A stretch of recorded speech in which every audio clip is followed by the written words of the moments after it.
Terry tram company. ட்ராம்னா வந்து வண்டிமா இருக்கும், like train ஸ்ட்ரக்சர்ல இருக்கும். அதை வந்து குதிரை வச்சு எடுத்துட்டு போவாங்க.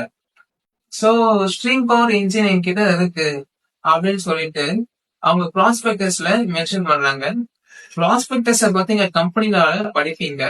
சோ ஒரு ஜஸ்ட் இன்ட்ரோ மாதிரி கொடுக்குறேன். Section 2/70 of the companies act 2013ல அப்படி சொல்லியிருக்காங்க.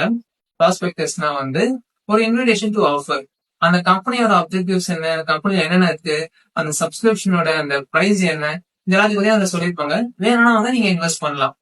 இதுதான் ப்ராஸ்பெக்டஸ், இன்விடேஷன் டு ஆஃபர். அதை பார்க்க வந்து பீக்கும் இன்வெஸ்ட் பண்றாரு இவங்க அந்த ஸ்ட்ரீம் பவர் இன்ஜினியர்னு சொல்லிட்டு. ஸ்ட்ரீம் பவர்னா ஒண்ணும் இல்ல, அந்த காத்தை வந்து சம்திங் அந்த வாட்டர் வந்து ஹீட் பண்ணி அந்த ஆவி மூலியமா வந்து செலுத்துல இருக்க அந்த வண்டியை குதிரை தேவைப்படாது. ஸோ அப்ப ரொம்ப ஃபாஸ்டாவும் இருக்கும், காஸ்ட் எஃபிஷியன்டாவும் இருக்கும். அந்த கம்பெனி வந்து ஒரு ஃபிலிம் பிலீஃப் இருக்கும், உறுதியா நம்புவாங்க. இந்த மாதிரி அவங்களுக்கு வந்து அந்த லைசன்ஸ் கிடைச்சிடும் சொல்லி தான் ப்ராஸ்பெக்டஸ்ல வந்து முன்கூட்டியே போட்டுட்டு இருப்பாங்க. சோ லேட்டரா வந்து அவங்களுக்கு அந்த லைசன்ஸ் கிடைக்கல, கவர்மெண்ட் ரிஜெக்ட் பண்றாங்க. அப்ப பீக் வந்து கம்பெனியோட கேஸ் போடுறாரு. எங்களை வந்து ஒரு ஃப்ராட்லண்ட் மிஸ் ரெப்ரஸன்டேஷன் பண்ணி எங்களை ஷேர்ஸ் வாங்க வச்சுட்டாங்கன்னு சொல்லிட்டு.